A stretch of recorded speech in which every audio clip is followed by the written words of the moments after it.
Railway segment की कौन सी है टॉप 5 सबसे प्रोमिनेंट कंपनीज, उनको डिटेल में जाके स्टडी करेंगे हम आज के इस अनंत का फंडा के एपिसोड में। सबसे पहले अगर आप बजट की बात करोगे तो 2.55 लाख करोड़ का बजट एलोकेटेड है रेलवे सेगमेंट में और एक्सपेक्टेड है कि 2030 तक टोटल अमाउंट ऑफ एक्सपेंडिचर जो हो जाएगा इस सेगमेंट में 30 लाख करोड़ का। एक ऐसा सेगमेंट जहां पे इतना बड़ा एलोकेशन हो सकता है आने वाले समय में, तो ऑब्वियसली वो सेगमेंट हमारी स्टडी में तो रहना ही चाहिए। इवन 40,000 के ऊपर बोगीज को, पुरानी वाली बोगीज को नई वंदे भारत की क्वालिटी वाली बोगी से चेंज करा जा रहा है, जैसा एक्सपेक्टेशन सेट करी गवर्नमेंट ने। तो ऑब्वियसली जब भी किसी सेगमेंट में एक्सपेंडिचर बढ़ेगा और अच्छी तरीके से बढ़ेगा, ऑब्वियसली उस सेगमेंट का अट्रैक्शन बढ़ता जाएगा। अभी हम लोग एयरप्लेन्स को यूज तो करते हैं, पर जैसे ही नई क्वालिटी और बहुत ही ज्यादा इंप्रूव्ड वर्जन ऑफ रेलवेज आ रही है, काफी सारे लोग शिफ्ट हो सकते हैं फ्रॉम एयरप्लेन्स टू रेलवेज। तो उसकी वजह से भी रेलवे सेगमेंट काफी इंटरेस्टिंग हो रहा है। तो सबसे पहले हम स्टॉक को स्टडी करते हैं जिसका नाम है IRFC। देखो, अगर हम इस स्टॉक के बिल्कुल फंडामेंटल्स की बात करेंगे ना, तो फंडामेंटल्स में सबसे पहले आप स्क्रीन पे जाके यहां पे इसका ओनरशिप पैटर्न चेकआउट करिएगा। मैं सारे इंपॉर्टेंट पॉइंट्स आपके सामने प्रेजेंट कर रहा हूं। यहां पे प्रमोटर्स का स्टेक काफी ज्यादा है, तो आने वाले समय में यहां पे आपको सेलिंग देखने को मिलेगी। अभी रिसेंटली भी अगर चेकआउट करोगे तो म्यूचुअल फंड ने अपना स्टेक रिड्यूस किया है, इंश्योरेंस कंपनीज ने अपना स्टेक रिड्यूस किया है, जो नेगेटिव फैक्टर होता है। और ये स्टेक रिड्यूस होकर गया सारा का सारा रिटेल निवेशक यानी कि आम आदमी के पास। जब भी किसी कंपनी में पैसा जाता है रिटेलर्स का, तब वो कंपनी थोड़ी सी कंपैरेटिवली कम स्ट्रेंथ में शो करती है, बिकॉज रिटेलर्स वीक हैंड होते हैं। पर अभी भी इस कंपनी का सबसे मेन पॉइंट यह है कि major stake government of India यानी कि प्रेसिडेंट ऑफ इंडिया के पास है। और जब फ्री फ्लोट ही बहुत कंट्रोल होता है, तो एज सच वहां पे बढ़ने में छोटे मोटे ऑपरेटर भी काफी इंपॉर्टेंट रोल प्ले कर जाते हैं। नेक्स्ट अगर आप चेकआउट करोगे ईपीएस की ग्रोथ रेट और सेल्स की ग्रोथ रेट, पिछले 4 क्वार्टर में ईपीएस की ग्रोथ रेट इतनी अच्छी नहीं है, जो एक नेगेटिव पॉइंट होता है। नेक्स्ट अगर आप फंडामेंटल्स में चेकआउट करोगे, return on capital employed usually stable रहा है। 2022 में आपको एक जंप मिला था, बाकी स्टेबल रहा है। In the same way return on equity एक सरकारी कंपनी के लिए 14% का होना बहुत अमेजिंग होता है, आप यहां पे चेकआउट कर सकते हो। नेट इनकम भी ऑब्वियसली पिछले 4 क्वार्टर में आपको थोड़ी सी नेगेटिव दिख रही है, विच इज ओके। अब अगर हम सबसे पहले फंडामेंटल्स के बाद टेक्निकल्स में चेकआउट करें IRFC के स्टॉक को, तो आपकी स्क्रीन पर आप टेक्निकल में प्रेजेंट कर रहा हूं एक ऐसा स्टॉक जो अपने 50 डे मूविंग एवरेज के नीचे चल रहा है आज के दिन। वहां पे आप कभी भी स्विंग ट्रेडिंग नहीं करते हो, और अगर 200 डे मूविंग एवरेज के नीचे होता है तब तो आपका पक्का काटा लग जाना चाहिए। ये बेसिक रूल होता है। आज के दिन इसका 200 डे मूविंग एवरेज और इंपॉर्टेंट सपोर्ट दोनों कोइंसाइड कर रहा है रफली 100 लेवल के आसपास। तो 100 इस स्टॉक के लिए कंपैरेटिवली काफी स्ट्रॉन्ग सपोर्ट होने वाला है। और इमीडिएटली अगर ये रीसेंट स्विंग हाई 148 को क्रॉस करता है और अपने 50 डे मूविंग एवरेज को रिक्लेम करता है, तो यहां पे एक्शन देखने को मिल सकता है। अब हम चलते हैं अपने सेकंड स्टॉक की तरफ, जिसका नाम ऑब्वियसली है IRCTC। रेलवे सेगमेंट की बात करें और IRCTC के स्टॉक को कवर नहीं करें, ऐसा हो ही नहीं सकता। IRCTC के अगर फंडामेंटल्स को चेकआउट करोगे तो बहुत ही अमेजिंग जाते हैं। सबसे पहले अगर ईपीएस की ग्रोथ रेट चेकआउट करोगे, पिछले 2 क्वार्टर में बहुत अच्छी रही है। पिछले 8 क्वार्टर में से 6 क्वार्टर में एक्सेप्शनल रही है, तो पॉजिटिव हो जाता है। सेल्स ग्रोथ रेट भी अमेजिंग है। ईयर ऑन ईयर ईपीएस अगर आप यहां पे लेफ्ट हैंड साइड में चेकआउट करोगे, तो रफली 2020 में 6 की चल रही थी, जो बढ़ते बढ़ते 12 के ऊपर पहुंच गई है, जो काफी इंटरेस्टिंग हो जाता है। अगर आप शेयर होल्डिंग पैटर्न चेकआउट करोगे तो प्रमोटर्स का स्टेबल है, म्यूचुअल फंड का स्टेक बढ़ रहा है, इंश्योरेंस कंपनीज का स्टेक बढ़ रहा है, एफआईएस का स्टेक बढ़ रहा है और रिटेल निवेशक का स्टेक घट रहा है। मतलब फंडामेंटल्स के पॉइंट ऑफ व्यू से ये काफी पॉजिटिव पॉइंट होता है कि स्ट्रॉन्ग हैंड के पास, बड़े निवेशकों के पास पैसा जा रहा है इस कंप्लीट स्टॉक में, जो पॉजिटिव होता है। इसमें सबसे मेजर स्टेक है प्रेसिडेंट ऑफ इंडिया का 62.4% का, एंड सेकंड है LIC का रफली 9% के आसपास का, आप यहां पे चेकआउट कर सकते हो। अगर हम रिटर्न ऑन इक्विटी की बात करोगे 40% का, कुछ नहीं है इससे अच्छा। Return on capital employed again 50% का। सो एक ऐसी कंपनी जो लिटरली मोनोपोली अपने सेगमेंट की, उस कंपनी से आप ऐसे फिगर्स ही एक्सपेक्ट करते हो। अगर आप नेट इनकम की ग्रोथ रेट चेकआउट करोगे फंडामेंटल्स में, तो वो भी काफी अच्छी चल रही है। तो फंडामेंटली तो ये स्टॉक एकदम टिक मार्क होता है। अगर अब आप टेक्निकली चेकआउट करोगे तो इस स्टॉक के लिए मेजर रेजिस्टेंस बना हुआ है 960 का लेवल, जहां पे इसने बार बार रेजिस्टेंस फेस करके रिवर्सल आया है। तो 960 के ऊपर हमारे यहां पे एक स्विंग ट्रेडिंग की अपॉर्चुनिटी बनती है। और इंपॉर्टेंट सपोर्ट इस स्टॉक के लिए बना हुआ है नीचे 733 का लेवल, और इवन 800 के आसपास के लेवल पे 200 डे मूविंग एवरेज का सपोर्ट यहां पे आ रहा है।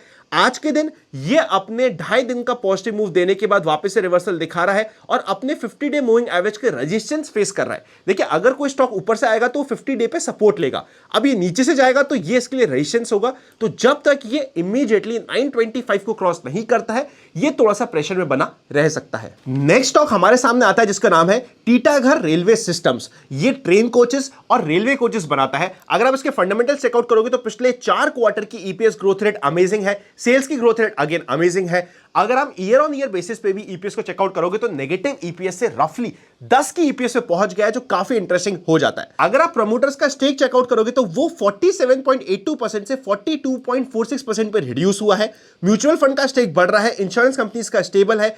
एफआईआईज ने सबसे मेजर अपना स्टेक 7% से बढ़ाते हुए 20% तक बढ़ा दिया है, जो पॉजिटिव है। रिटेल निवेशक ने अपना निवेश 26% से रिड्यूस करते हुए 21% पे ले गया है। अगर आप यहां पे रिटर्न ऑन इक्विटी और रिटर्न कैपिटल एम्प्लॉयड चेकआउट करोगे तो 24% एंड 13% के आसपास है, काफी अच्छा बोला जाएगा। स्पेशली 2023 फंडामेंटल पर्सपेक्टिव से इस स्टॉक के लिए काफी इंटरेस्टिंग रह गया था।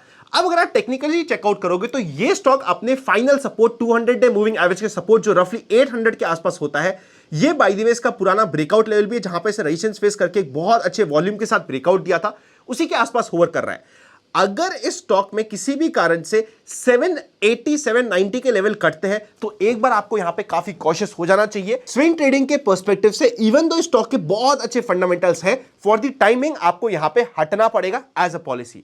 एक बार ये स्टॉक अपने 50 डे मूविंग एवरेज को रिक्लेम करेगा रफली 960 के ऊपर तो यहां पे स्ट्रेंथ आने की चांसेस होगी। अगर इस स्टॉक में बाउंस बैक आने हैं तो सबसे मेजर चांसेस यही लेवल होता है जहां पे बाउंस बैक आने होते हैं। साइकोलॉजिकली समझिएगा इस पॉइंट को, यहां पे पहले बहुत सारे सेलर्स थे जो खड़े हुए थे, उन सेलर को खत्म करके एक बड़ा बायर आया जिसने स्टॉक को ऊपर लेके गया। अब जो ये बड़ा बायर है वो एक बार इस लेवल को वापस से साइकोलॉजिकल लेवल पे जाके डिफेंड करने की कोशिश करेगा, पर अगर ये लेवल डिफेंड नहीं हो पाता और ये टूट जाता है और नीचे की साइड ब्रेकडाउन हो जाता है तो जिस बायर की वजह से ये मूव आया था वो अगर इस लेवल को सस्टेन नहीं कर पा रहा तो एक बार एज अ रिटेल निवेशक हमारे लिए यहां पे एक स्टॉप लॉस का एरिया हो जाता है, जो हमें स्टडी के लिए इंपॉर्टेंट होता है। यहां पे कोई भी मैं बाय या सेल की रिकमेंडेशन नहीं दे रहा, प्योरली फंडामेंटल और टेक्निकल पर्सपेक्टिव से स्टॉक को कैसे स्टडी करते हो बताने की कोशिश कर रहा हूं।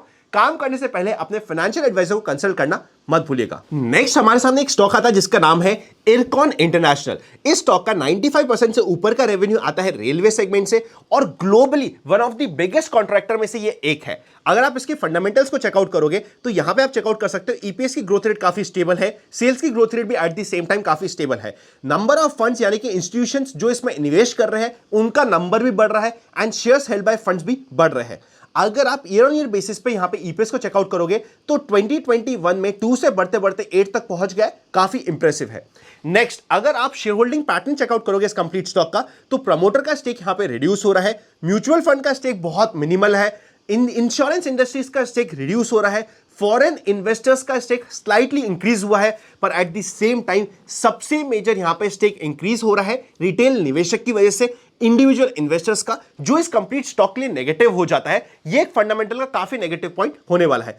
अगर आप इस स्टॉक की ईपीएस की ग्रोथ रेट चेकआउट करोगे तो 10% की है, रिटर्न ऑन इक्विटी यहां पे आपके लिए 15% का है।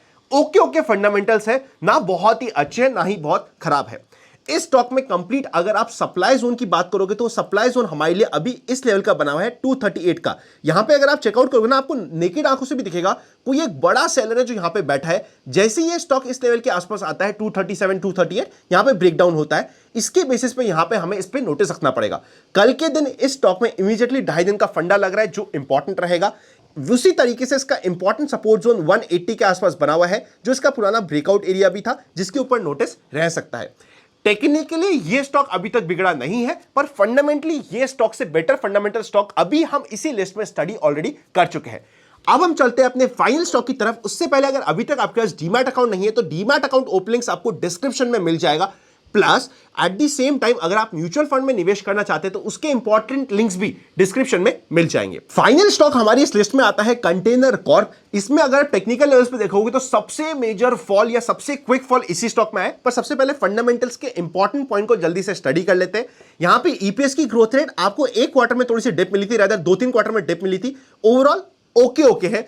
एनुअल ईपीएस की ग्रोथ रेट काफी अच्छी चल रही है। ओनरशिप पैटर्न चेकआउट करोगे तो प्रमोटर्स का स्टेक स्टेबल है, म्यूचुअल फंड का स्टेक स्टेबल है, इंश्योरेंस कंपनी का स्टेक बढ़ रहा है, एफआईएस का स्टेक रिड्यूस हो रहा है, रिटेल निवेशक का स्टेक काफी मिनिमलिस्टिक है। तो एज सच अभी तक के फंडामेंटल्स हमें इसमें ठीक दिख रहे हैं। यहां पे आप कुछ मेजर कंपनीज और कुछ म्यूचुअल फंड्स जो मेजर स्टेक रख रहे हैं इसमें उनको चेकआउट कर सकते हो। अगर आप रिटर्न ऑन इक्विटी और रिटर्न कैपिटल एम्प्लॉयड चेकआउट करोगे दोनों एवरेज है, मतलब फंडामेंटल बेसिस पे ये स्टॉक ठीक है, हमारी लिस्ट में ये आने के लिए एलिजिबल है। अब अगर आप टेक्निकल्स की बात करोगे तो रिसेंटली सबसे मेजर ब्रेकडाउन इसी स्टॉक में आया है, स्पेशली पिछली वीक की अगर आप बात करोगे तो ये स्टॉक अपने फाइनल इंपॉर्टेंट सपोर्ट, देखिए सपोर्ट बनता कैसे, यहां पे एक बड़े बायर ने एक अच्छे वॉल्यूम के साथ स्टॉक को ऊपर लेके गया, पहली बार उसने डिफेंड किया, दूसरी बार डिफेंड किया, अब तीसरी बार एक बड़े फोर्स से यहां पे आ रहा है। डिफेंड करने के चांसेस होते हैं 50-50 का, पर किसी भी सिनेरियो में 810 के आसपास का लेवल हमारे लिए फाइनल सपोर्ट लेवल होता है। इस लेवल के आसपास हमारे लिए इसमें सपोर्ट आने के चांसेस इंपॉर्टेंट होते हैं, नहीं आता तो ये स्टॉक में हमें एक बार वेट एंड वॉच करना पड़ेगा। स्ट्रेंथ में अगर हम बाय करते हैं और अगर अभी तक हमारे नोटिस में नहीं है तो 920 के ऊपर इस स्टॉक में रीसेंट स्विंग हाई तोड़ते ही स्विंग का ये कैंडिडेट बन रहा है जिसके ऊपर नोटिस रह सकता है। अभी यहां पे स्टॉक ये टूट तो रहा है पर टूटते समय वॉल्यूम्स काफी कम है, तो एक बार फिर भी आपका नोटिस रह सकता है 800 के सपोर्ट लेवल पे और इसके ऊपर हम स्टडी कर सकते हैं। ये हो गया हमारे टॉप 5 स्टॉक। अब हम चलते हैं हमारे नेक्स्ट सेगमेंट पे जिसका नाम है expectations from tomorrow's market. General market trend अभी भी अप ट्रेंड में है, वॉल्यूम डिस्ट्रीब्यूशन डेज का डेज बढ़ रहे हैं, पुट कॉल रेशियो 0.75 के आसपास है, मतलब काफी ज्यादा ओवरसोल्ड होने के बहुत ही करीब जा रहा है। इस पॉइंट का हम ध्यान रखेंगे। नेक्स्ट अगर आप बैंक निफ्टी की बात करोगे तो बैक टू बैक वो 8 दिनों तक नेगेटिव हो गया है। इससे पहला ऐसा हुआ था सितंबर 2022 में, और जब ये इतना नेगेटिव हुआ था, जब रिवर्सल हुआ था, बहुत स्ट्रांग हुआ था और बहुत प्यारी रैली आई थी। ये एक जस्ट डेटा का पॉइंट था जो आपके सामने शेयर किया। एफआईज का डेटा चेकआउट करोगे तो 18 मार्च को एफआईज ने अच्छी खासी बिकवाली करी और जितना बेचा है माल उतना ही माल परचेस कर लिया है डीआईएस ने। अब हम टेक्निकली बात करें निफ्टी और बैंक निफ्टी के इंट्राडे बेसिस पे तो आज के दिन तो यहां पे पिटाई हुई है और दोनों साइड के आपको रैंडम मूव्स देखने को मिले हैं। अगर आप 15 मिनट के चार्ट पे चले जाएंगे और प्रॉपर्ली स्टडी करेंगे तो आज का दिन आपके लिए थोड़ा पेनफुल रहा है। अब अगर बैंक निफ्टी को बाउंस बैक देना है तो यही एरिया होता है जहां से बाउंस बैक देने का आखिरी मौका होता है। इस एरिया के नीचे काफी ज्यादा दिक्कतें आ जाएंगी। ये दिक्कत हमें जो आने वाली है या आने की प्रोबेबिलिटी काफी बढ़ती जा रही है, वो इस वीक आती है या फिर नेक्स्ट वीक, वो देखने वाली बात होगी। पर इमीडिएट बेसिस पे कल के दिन मैं पर्सनली स्पेशली अगर यहां पे 21,850 का भी लेवल पॉजिटिव साइड में कटता है तो एक बार पॉजिटिव बायस लेके छोटा सा स्टॉप लॉस लगा के पॉजिटिव साइड की स्टडी करने के लिए इंटरेस्टेड होऊंगा।